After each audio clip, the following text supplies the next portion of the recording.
So the next heading is materials and methods. So material and methods means कि how are we going to conduct this study.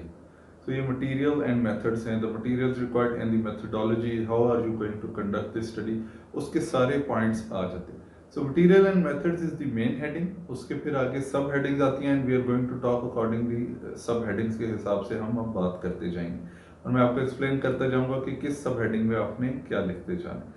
So first subheading is study design.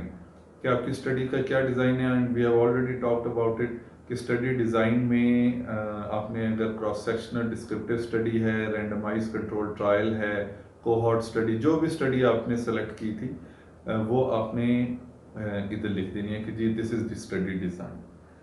उसके बाद next आ जाता है setting. Setting means कि किस जगह पे study की है. तो फॉर एग्जांपल आपने अपने जो इंस्टीट्यूट में डिपार्टमेंट एंड इंस्टीट्यूट में किया वो आपने लिख देना है कि जी मेडिसिन डिपार्टमेंट, सीएमएच या प्रोस्टोडोंटिक्स डिपार्टमेंट, एफआईडी, इस तरह कोई भी जो भी है वो आपकी सेटिंग में आ जाती है. And next heading is duration कि ड्यूरेशन ऑफ स्टडी कितनी है. तो according to CPSP it should be minimum of 6 months, उससे ज़्यादा भी हो सकती है, लेकिन आप बस स्टैंडर्ड वर्डिंग है कि 6 आपने जो इसमें हेड लिखनी है that is 6 months from the date of approval of synopsis. कि जिस दिन साइनॉप्सिस अप्रूवल होता है उससे आगे 6 months, ये कि एक स्टैंडर्ड वर्डिंग है कि जी within 6 months data collect कर लेंगे हम. Next is sample size. Sample size is very important. उस पर बहुत ऑब्जेक्शंस लग के आती हैं कि आपने क्या सैंपल साइज रखना है. तो जो आपने मास्टर आर्टिकल सेलेक्ट किया है उसका सैंपल साइज आपने नहीं यूज करना. उसने जो सैंपल साइज लिखा वो अपनी पॉपुलेशन के हिसाब से आपने अपना सैंपल साइज निकालना है, प्रॉपर कैलकुलेट करना है. सीपीएसपी मांगती है कि किस आर्टिकल से किस फॉर्मूले के अकॉर्डिंगली आपने सैंपल साइज कलेक्ट किया. तो दैट इज वेरी इंपॉर्टेंट. तो सैंपल साइज कलेक्शन जो है वो एक बिल्कुल सेपरेट टॉपिक है और मुझे खुद भी बहुत ज़्यादा नॉलेज नहीं है, लेकिन जितना नॉलेज है वो आप लोगों को WHO कैलकुलेटर में 8 सब हेडिंग्स के अंदर मल्टीपल फार्मूलाज हैं. किस स्टडी में किन वैल्यूज़ के हिसाब से कौन सा लगना is very difficult. It's better कि आपका कोई सीनियर या कम्युनिटी मेडिसिन, कम्युनिटी डेंटिस्ट्री के आपके कोलीग्स जो हैं, टीचर्स हैं, आप उनसे सैंपल साइज कैलकुलेट करवा लें. वो उनको आइडिया होता है किस तरह कर सकते हैं. वरना यह है कि आप मेरा जो ईमेल लिखा आप मुझे अपना आर्टिकल सेंड कर दें तो मैं भी आपको सैंपल साइज कैलकुलेट करके बता दूंगा. इस जगह पे एक और इम्पॉर्टेंट पॉइंट ये नोट कर लें कि एट टाइम्स आपके जो आपने मास्टर आर्टिकल सेलेक्ट किया होता है उसका जब सैंपल साइज कलेक्ट करते हैं तो वो सैंपल साइज कैलकुलेट करते हैं तो बहुत ज़्यादा सैंपल दे देता है. तो फिर उस केस में आपको मास्टर आर्टिकल चेंज करना पड़ जाता है. तो इसलिए कि जब आप फर्स्ट टाइम पे मास्टर आर्टिकल सेलेक्ट करें एक टॉपिक तो उसी टाइम पे उसकी जो मैंने आपको पहले चीज़ें बताई ना कि उसमें टेस्ट कौन से लगने हैं, स्टडी डिज़ाइन क्या है और सैंपल साइज क्या निकलेगा, वो उसी टाइम कैलकुलेट करें. अगर तो सब कुछ ठीक है तो you select that and then proceed with writing of the synopsis. लेकिन अगर उसी टाइम पे कोई इशू है तो डिस्कार्ड करें और कोई और टॉपिक या सेम टॉपिक का कोई और आर्टिकल लें जिसके वैल्यूज से सैंपल आपको रीजनेबल मिल जाए. तो ये आपने उसी टाइम डिसाइड करना है सिनॉप्सिस लिखने के बाद. जब आप इस स्टेज पे पहुंचे फिर नहीं करना, वरना जो इतनी आपने मेहनत की इंट्रोडक्शन की बाकी चीज़ों की वो आपको दोबारा से रिपीट करनी पड़ेगी. तो सैंपल साइज हो गया. उसके बाद इस सैम्पलिंग टेक्निक कि आप सैंपल कैसे करें. मल्टीपल टेक्निक्स अवेलेबल होती हैं, रेंडमाइज्ड है, सारी हैं. वो जो जनरली हमारे हॉस्पिटल्स में जो पेशेंट प्रेजेंट करता है हम उसी को करते हैं. तो उसे कहते हैं प्रोबेबिलिटी कंजेक्टिव सैम्पलिंग के मतलब कंजेक्टिवली जो पेशेंट इस डिजीज के साथ या इस प्रॉब्लम के साथ आ रहे हैं वो आप सेलेक्ट करते जा रहे हैं. आपने रैंडमली नहीं किया कि जी इस इलाके के ये 4 बंदे देख लो इनमें तो नहीं डिजीज या उस इलाके के रैंडमली. तो ये प्रोबेबिलिटी कंजेक्टिव सैम्पलिंग है. ये भी मोस्ट कॉमनली जो हमारी स्टडीज होती हैं मेडिकल की, डेंटल की, पेशेंट बेस, उसमें प्रोबेबिलिटी कंजेक्टिव सैम्पलिंग ही यूज होती है. उसके बाद आ गया sample selection. Sample selection means कि आपने जो अब स्टडी डिसाइड कर ली है उसमें पेशेंट कौन से आप सेलेक्ट करेंगे, कौन से आप नहीं करेंगे.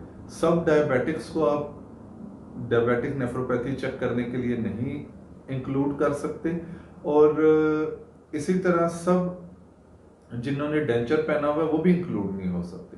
तो एक आपने क्राइटेरिया सेट करने हैं. कुछ बेसिक टर्मिनोलॉजीज होती हैं और कुछ जो हैं वो बेसिक होती है, कुछ आपकी स्पेसिफिक स्टडी वाइज होगी। फॉर एग्जांपल फर्स्ट होगा जी एज कि 18 to 65 years of age. Number 2 होगा और male and both gender, male and female, ये इंक्लूजन क्राइटेरिया में आ रहा है कि इन पेशेंट को इंक्लूड करेंगे। तीसरा होगा सफरिंग फ्रॉम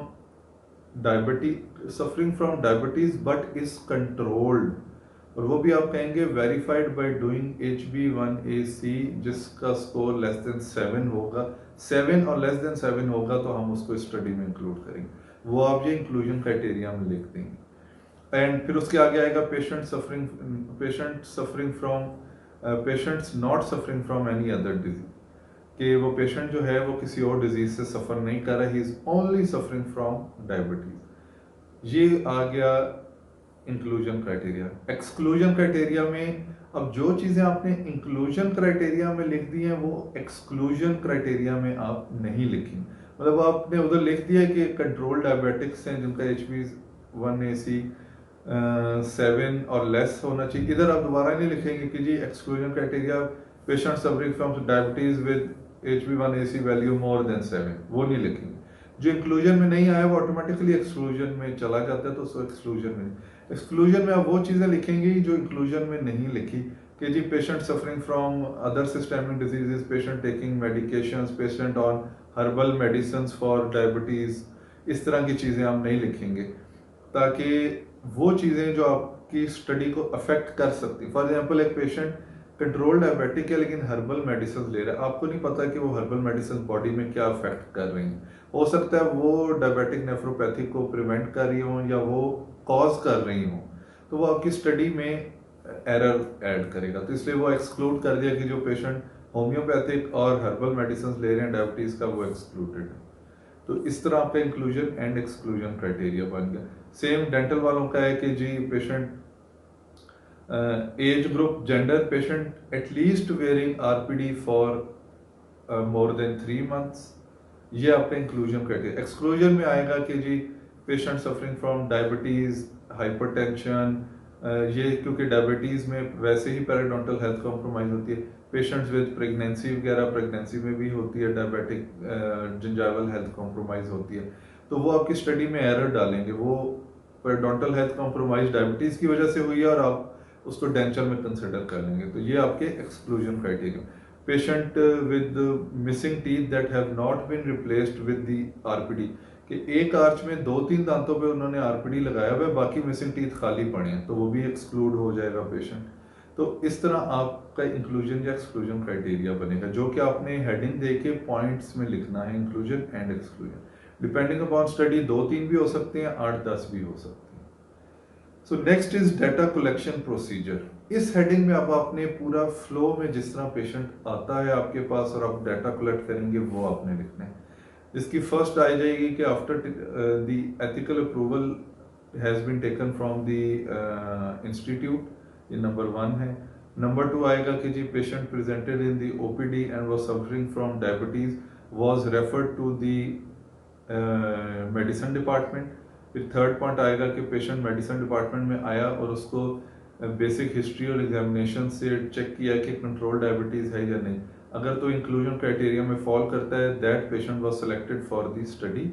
फिर पेशेंट से कंसेंट फॉर्म साइन करवाया, वो भी मैं अब आपको लास्ट में अनेक्जर में बताऊंगा, आपने कंसेंट फॉर्म भी ऐड करना था। पेशेंट से कंसेंट फॉर्म ऐड कराया और उससे आगे ये है कि पेशेंट को जो टेस्ट या एग्जामिनेशन रिक्वायर्ड हैं to check for diabetic nephropathy वो किए, अगर पेशेंट को थी तो आपने वो डाटा एंटर कर दिए एक परफॉर्मे में, जिसमें पेशेंट का name, serial number, date and the data that is required for the checking of the कि प्रेजेंट है या नहीं है, वो परफॉर्मा भी नेक्स्ट में ऐड है, वो भी मैं आपको एंड में बताऊंगा। वो आपने कर दिया और लास्ट में आपने लिख दिया कि the data collected was entered in the pro forma that is attached in annexure this. तो ये आपका एक फ्लो चार्ट बन गया। इसी तरह डेंटल के जी patient wearing denture presented in the OPD was referred to the prosthodontic department. Prosthodontic department में इवैल्यूएट किया कि फीस इंक्लूजन क्राइटेरिया में आ रहा है या नहीं, अगर आ रहा है तो he was selected for the study, उनसे कंसेंट फॉर्म साइन करवाया। आफ्टर दैट प्लाक इंडेक्स या पेरिडोंटल जो भी इंडेक्स था वो कैलकुलेट किया and data was entered into the special pro forma. तो ये आपकी डाटा कलेक्शन प्रोसीजर हो गया। इसके नेक्स्ट आ गया डाटा एनालिसिस प्रोसीजर। डाटा के जो आपने डाटा कलेक्ट किया उसको एनालाइज कैसे करना है। इसमें वो जो आपने टेस्ट अप्लाई करने वो आपने लिखना होता है कि आपने कौन सा टेस्ट अप्लाई करना। तो इसकी एक स्टैंडर्ड वर्डिंग है, वो मैंने जो डॉक्यूमेंट अटैच किया उसमें लिखी हुई है, उसको आपको अपने लिए थोड़ा सा मॉडिफाई करना पड़ेगा। फॉर एग्जांपल कि उसमें लिखा होता है कि जो क्वांटिटेटिव वैल्यूज हैं, मतलब जो आपने मैयर की हैं, क्वांटिटेटिव मेजरमेंट्स लिए हैं, कोई इतने मिलीमीटर मेजरमेंट है, वो क्वांटिटेटिव मेजरमेंट्स हैं। एज है, क्वांटिटेटिव मेजरमेंट है कि बंदे की एज कितनी है। वेट है क्वांटिटेटिव, तो आपने लिखना है जी quantitative measurements will be descriptive analysis of quantitative measurements will be taken place. For example, age and measurement and mean and standard deviation will be recorded. जो quantitative measurements होती हैं उनकी mean और standard deviation ली जाती है, और जो qualitative होती है जिस तरह age है या incidence of diabetic nephropathy है, क्योंकि percentage है कि है या नहीं है, तो ये quantitative नहीं, आपने कुछ measure नहीं किया, ये क्वालिटेटिव है। तो क्वालिटेटिव की फ्रीक्वेंसी ली जाती है, वो अब आप जब वर्ड डॉक्यूमेंट देखेंगे आपको आइडिया हो जाएगा। और उसके बाद आप लिख देते हैं कि जी टी टेस्ट या chi square test will be performed after stratification of the data. Stratification means कि उस डाटा को जेंडर वाइज डिवाइड करेंगे कि मेल में कितनी थी और फीमेल की कितनी थी, उसे स्ट्रेटिफाई किया और फिर आपस में दोनों को टेस्ट लगाया कि क्या मेल में ज़्यादा थी या कम थी या फीमेल में ज़्यादा थी, वो टेस्ट लगाया। वो उसमें काई स्क्वायर भी लग सकता है, टी टेस्ट भी लग सकता है अकॉर्डिंग टू योर स्टडी। तो वो एक स्टैंडर्ड स्टेटमेंट आप देख लें, उसको स्लाइटली मॉडिफाई कर लें अपनी स्टडी के अकॉर्डिंगली। ये मेरी डिस्क्रिप्शन सुन ली है, आपको समझ आ गई है कि क्वांटिटेटिव का क्या है, क्वालिटेटिव का क्या है। और post stratification, stratification mean gender wise या एज वाइज या डायबिटीज वाइज के टाइप 1 है या टाइप 2, इसी तरह पेरिडोंटल हेल्थ में एज वाइज जेंडर वाइज उसको डिवाइड किया और आपस में उनको टेस्ट लगा दिए। तो वो आप अकॉर्डिंगली वर्डिंग सिर्फ आपने चेंज करके लिख लेनी। तो ये हो गया हमारा डाटा एनालिसिस प्रोसीजर।